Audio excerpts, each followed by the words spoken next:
Bismillahirrahmanirrahim. Assalamualaikum warahmatullahi wabarakatuh. Kali ini saya akan membahas terkait soal UTBK lagi. Nah, kali ini untuk subtes literasi dalam bahasa Inggris. Oke, langsung saja ya, kita mulai. Untuk nomor 1 itu pertanyaannya adalah what is the topic of the passage. Jadi yang ditanyakan adalah tentang topiknya ya. Di sini kan kita tahu ya, untuk teks yang paragraf pertama itu dibahas in today's economy, vocational jobs are becoming more and more important. Jadi di situ dikatakan bahwa pendidikan vokasi itu sekarang itu menjadi lebih penting gitu. Kemudian di paragraf keduanya, instructor teach student the knowledge required for their field.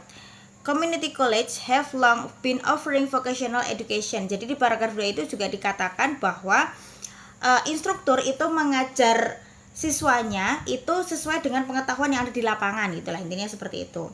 Kemudian yang paragraf ketiga, the training for vocational job requires less education than 4-year degree program. Jadi di situ juga dikatakan bahwa untuk pendidikan vokasi itu waktunya juga lebih singkat gitu ya. Jadi ada keuntungan di situ. Kemudian yang paragraf keempat itu dibahas the retail field is one of those growing career opportunities. Jadi di situ juga dikatakan terkait peluang-peluang untuk karirnya dari pendidikan vokasi gitu. Jadi untuk topik yang dibahas di dalam teks itu adalah tentang pentingnya pekerjaan di bidang vokasional, yaitu pada kalimat ini ya, in today economies vocational job are becoming more and more important.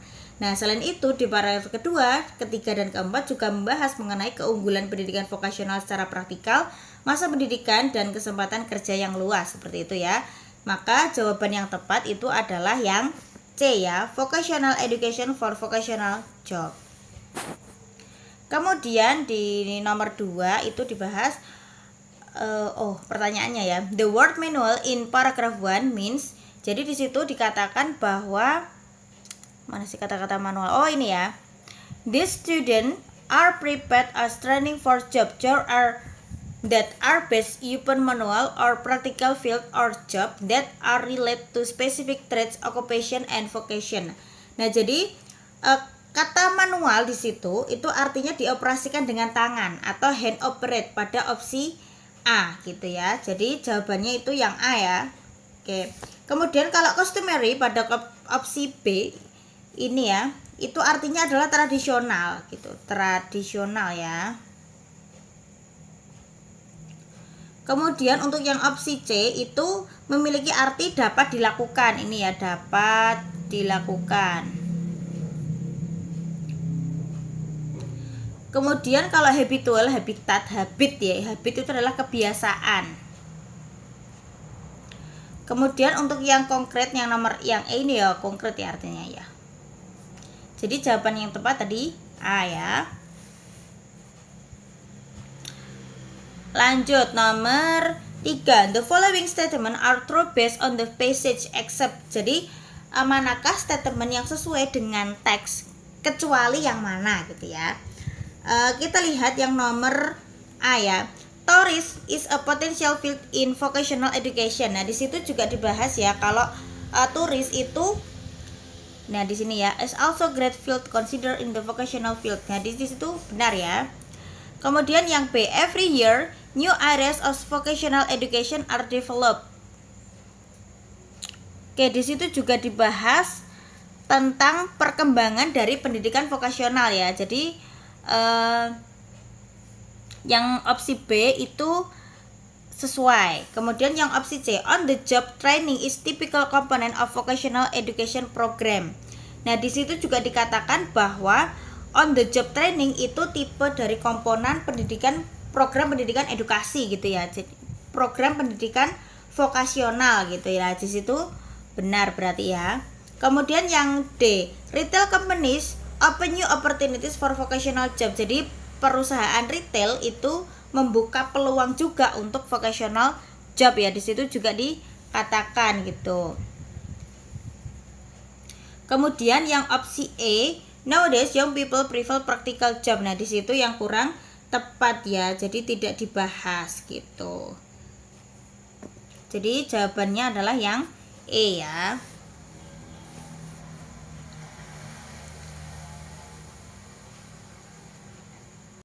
Lanjut untuk yang nomor 4.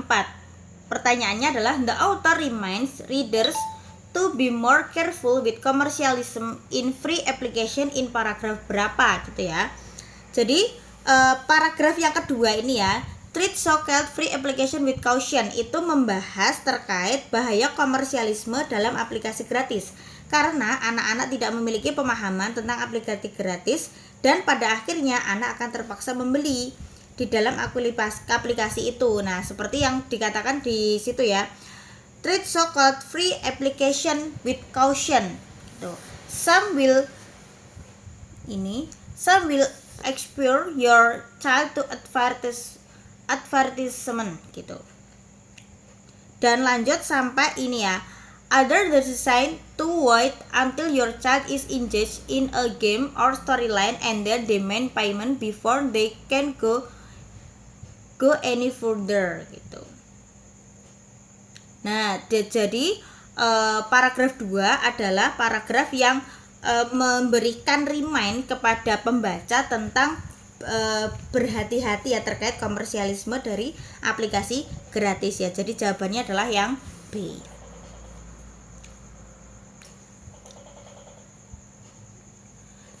Kemudian nomor 5, how does the idea in sentence 6 relate to the other ideas in paragraph 2? Jadi kalimat nomor 6 paragraf kedua ini ya, yang ini. Oke. However, some applications are free to download and completely free of advertisement or in-app purchase. Menjelaskan contoh lain dari aplikasi gratis namun berisi iklan, dan iklan tersebut dapat dihilangkan dengan pembelian di dalam aplikasi gitu. Jadi jawabannya adalah yang E ya. Sentence 6 provides another type of free application discussed in paragraph 2. Jadi kalimat ke-6 itu memberikan tipe dari aplikasi yang gratis yang sudah didiskusikan di paragraf kedua gitu. Kemudian lanjutnya untuk yang nomor 6, the author would apparently agree that gitu. Jadi penulis itu setuju dengan pendapat bahwa permainan terbuka itu open game ya, tadi ya sudah dikatakan di situ ya, kalau permainan terbuka itu dapat menstimulasi rasa cinta anak-anak terhadap belajar, seperti pada kalimat open-ended game have become progressively more challenging and encourage children to explore and have fun gitu ya. Jadi ada di paragraf keempat ya. 1, 2, 3, 4. Oke, ada di paragraf keempat. Oh, maaf, ada di paragraf ketiga ya ini ya. Pantesan tidak ada. Oke, open-ended game are have become progressively. Nah itu ya. Jadi di paragraf ketiga. Maka jawaban yang benar itu adalah yang A ya. Open-ended game can stimulate children's love for learning gitu.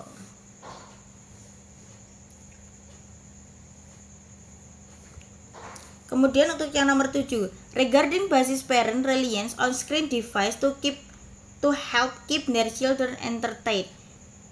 The author assumes that gitu. Jadi paragraf keempat itu menjelaskan terkait proporsi waktu yang tepat bagi anak untuk menggunakan gawai atau gadget ya, untuk menyeimbangkan aktivitas anak seperti pada kalimat di paragraf keempat, yaitu yang ini. This is not a problem in itself, just as long as children's time is made up of a balanced range of activities. Jadi jawabannya adalah yang D ya. Such parent reliance is acceptable as long as these children are give the right proportion of other activities. Jadi menurut si penulis itu mengasumsikan bahwa beberapa orang tua itu boleh gitu ya memberikan gawai atau memberikan gadget kepada anak sesuai dengan proporsinya dengan aktivitas yang lain selain memegang gadget gitu. Kemudian nomor 8 ya. How does author connect ideas between paragraph 1 and 2? Jadi ini tentang hubungan antar paragraf ya. Nah, di sini itu paragraf pertama dan paragraf yang kedua gitu. Jadi hubungan di antara kedua paragraf tersebut dapat disimak dari paragraf pertama yang menyatakan bahwa pemerintah tidak memiliki pandangan atau rencana yang luas mengatasi pandemi COVID-19 ya. Jadi dikatakan ini ya, on Thursday said the central government does not seem to have a comprehensive vision upon handling coronavirus COVID-19 pandemic gitu. Itu yang paragraf pertama. Nah, paragraf kedua kemudian memperjelas pernyataan tersebut, yaitu pada kalimat pertama ya. The central government is still heavily revolving around political economic consideration instead of evidence-based policies gitu. Yang memiliki arti bahwa pemerintah pusat itu masih berkutat pada urusan politik dan ekonomi ketimbang kebijakan yang nyata gitu. Jadi paragraf pertama itu memberikan statement tentang pemerintah pusat, dan paragraf 2 itu exemplary of the statement from paragraph 1 gitu. Jadi jawabannya adalah yang A ya. Paragraph 1 gives statement about central government restriction loosening, and paragraph 2 exemplary the statement from paragraph 1. Lanjut nomor 9. The sentence Nugroho advised people to take an example of Vietnam that has somewhat managed to control and suppress the COVID-19 pandemic means. Jadi di kalimat ini ya, the central policies that compromise the success of regional PSBB start from allowing people to travel across regional border for the 8th homecoming, permitting the activities work sector, and exclude from PSBB regulation up to the recent decision to allow people under 45 years old to go to their home and come to work. Nah, terus dikatakan ini, Nugroho advise people to take an example of Vietnam that has somewhat managed to control and suppress the COVID-19 pandemic gitu. Jadi maksudnya kok Nugroho ngomong seperti itu apa sih sebenarnya gitu ya.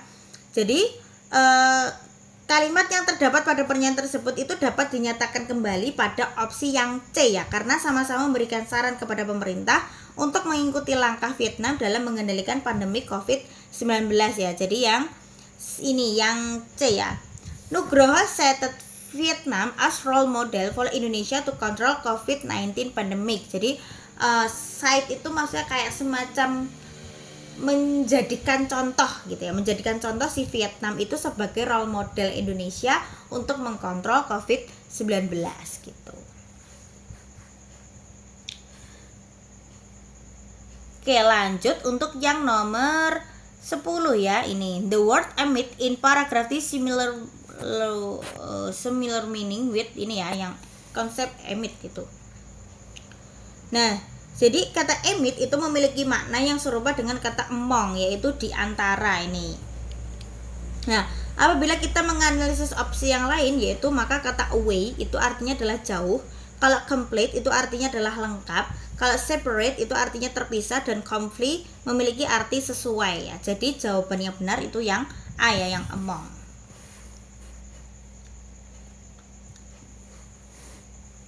Kemudian yang paragraf nomor 11 ya.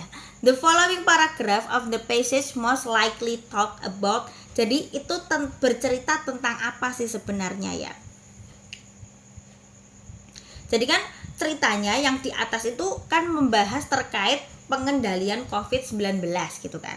Kemudian di paragraf yang terakhir itu kan si Nugrohonya itu kan bilang atau memberikan semacam saran ya kepada pemerintah untuk menjadikan si Vietnam itu sebagai role model atau sebagai contoh untuk mengkontrol pandemi COVID-19 gitu. Nah, kemungkinan paragraf selanjutnya yang akan dibahas itu tentang apa gitu kan, nomor 11 itu.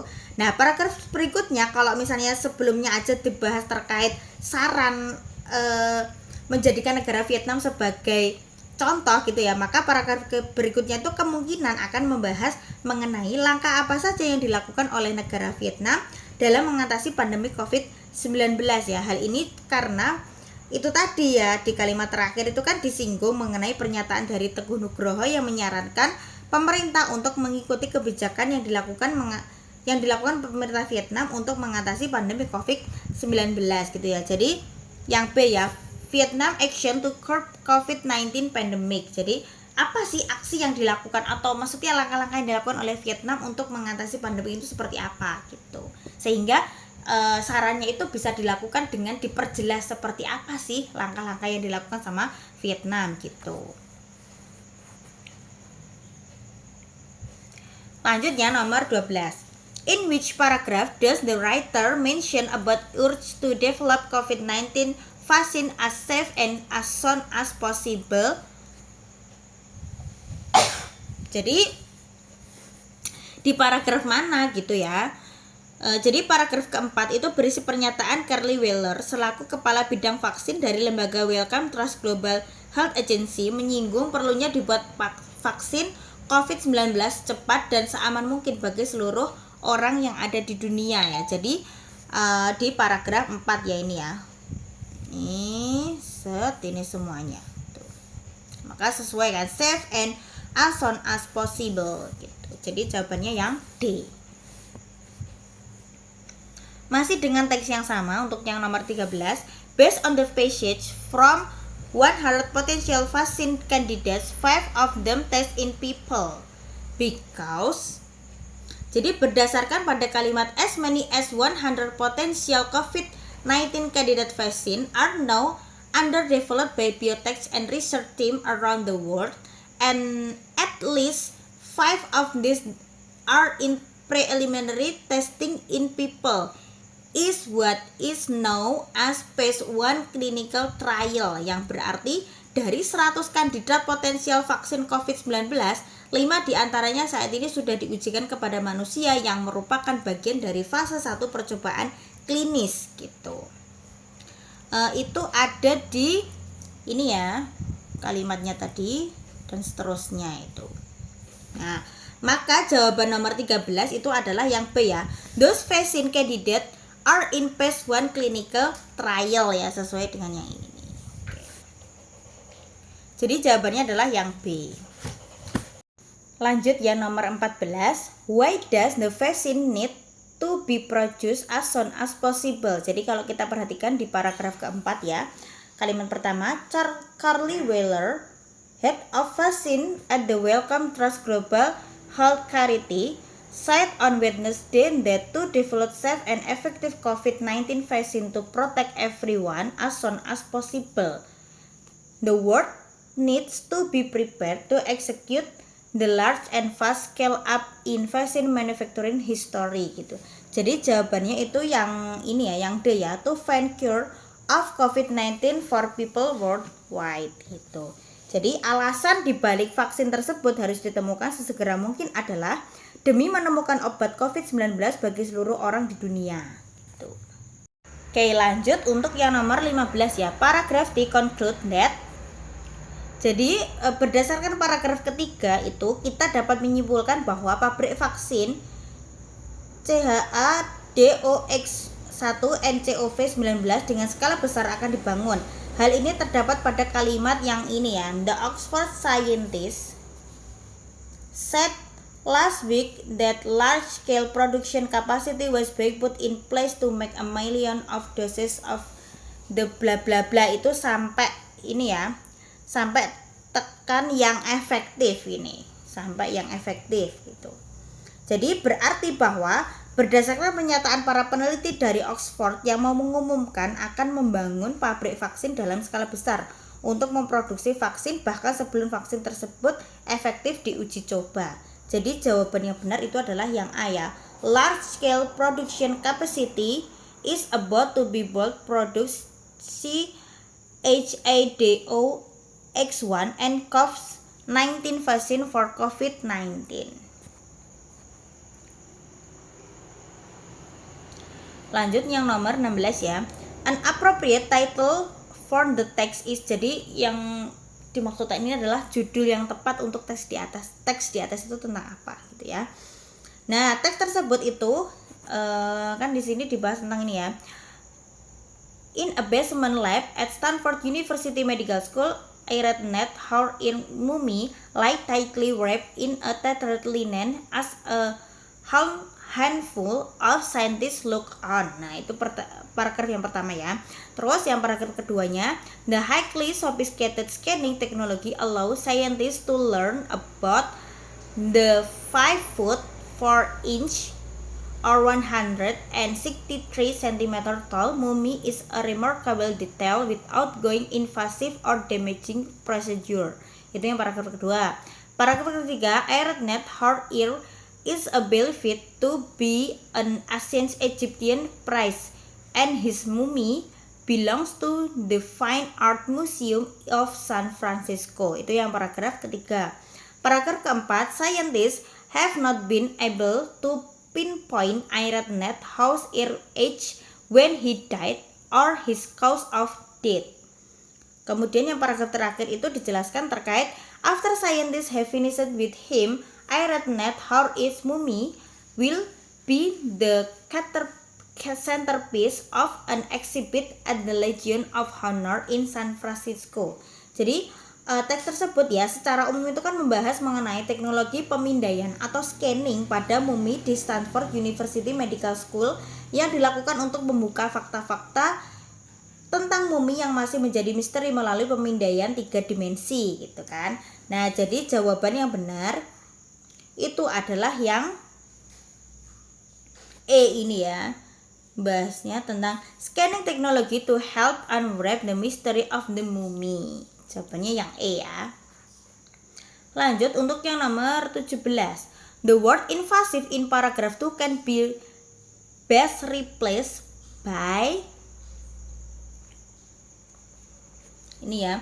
Mummy in remarkable detail without doing invasive or damaging procedure gitu. Jadi kalau misalnya invasif itu memiliki arti bahwa membawa kerusakan yang bersinonim dengan kata serius pada opsi C yang berarti serius gitu.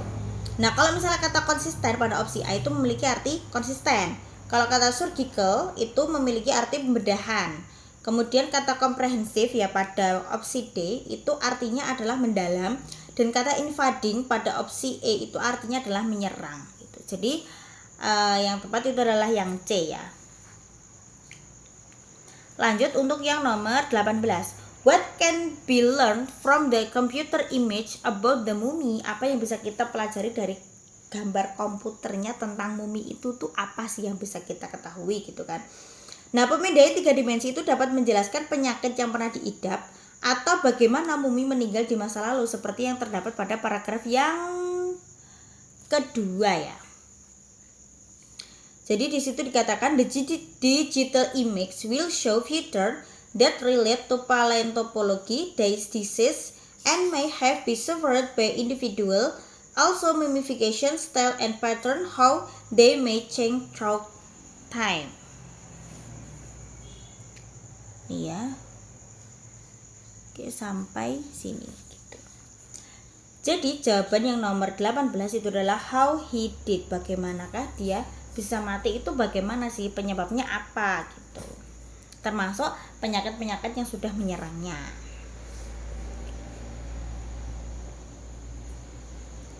Lanjut ya untuk nomor yang 19. Which the following statement about the text is false. Jadi maksudnya pernyataan yang salah itu apa sih gitu kan.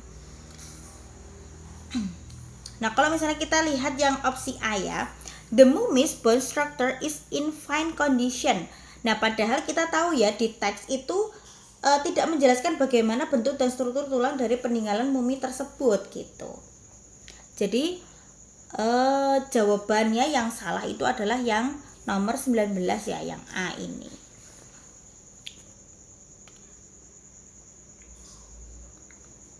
Kemudian kita lanjutkan untuk yang nomor 20 ya. The text is most probably found in. Jadi teks ini tuh biasanya ditemukan di mana kalau misalnya membahas terkait dengan mumi gitu kan. Nah, kalau misalnya membahas terkait dengan mumi dengan struktur dari tulangnya itu seperti apa, kemudian di situ kan juga dijelaskan terkait teknik pemindaian itu tadi kan. Nah, berarti teks tersebut itu mungkin ditemukan pada selebaran pada pameran di museum karena menjelaskan tentang kepemilikan mumi dan penelitian mengenai riwayat kesehatan mumi menggunakan pemindaian 3 dimensi gitu. Jadi jawabannya itu adalah yang A ya, a leaflet of a museum exhibition. Jadi jawabannya A ya.